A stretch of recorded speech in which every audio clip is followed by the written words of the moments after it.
नमस्कार, मी स्वप्ना वायकर्स किचनमध्ये तुमच्या सगळ्यांचे मनापासून स्वागत करते। तर बघा, आज आहे नॉनव्हेज रेसिपी सुरमई रवा फ्राय दाखवणार आहे मी तुम्हाला। तर त्यासाठी काय केलं, हा सुरमईचा पीस जवळजवळ एक पीस 200 ते 250 ग्रॅमचा आहे। तर त्यासाठी मी काय केलं होतं, 4 ते 5 कोकमं भिजत घातली होती पाण्यामध्ये आणि व्यवस्थित असे कुस्करून त्यांचा आगळ काढून घेतला आहे।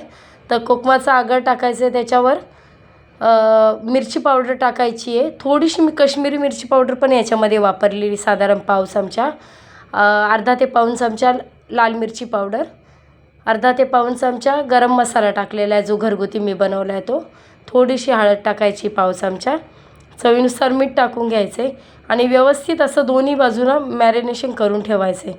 तर बघा, साधारण तुम्ही अर्धा एक तास किंवा संध्याकाळी करायचे तरी तुम्ही सकाळी करून ठेवलं तरी अजून जास्त चविष्ट अशी रवा फ्राय होईल, सुरमई फ्राय होईल। तर त्यासाठी मी आता ना कोटिंगसाठी रवा घेतला आहे, रव्याच्या निम्मा असा कॉर्नफ्लॉवर घेतलं आहे, थोडीशी हळद टाकायची आहे, थोडीशी मिरची पावडर टाकायची आहे आणि चवीनुसार मीठ टाकायचं। आता त्या रव्याच्या कोटिंगला चव येण्यासाठी आपल्याला हळद, मिरची पावडर आणि मीठ टाकून द्यायचं आहे। व्यवस्थित असं सुरमईचं पीस घेऊन त्याला व्यवस्थित असं रव्याचं मिश्रण जे आहे ते प्रेस करून पॅनमध्ये टाकून द्यायचं। व्यवस्थित असं तेल गरम झालं पाहिजे।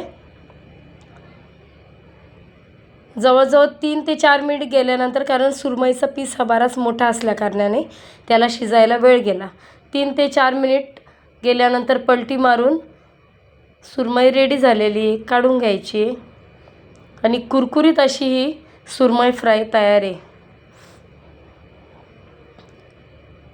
मी खात नाही, मी नॉनव्हेज खात नाही, पण मी तुम्हाला त्याची एक बाईट दाखवते।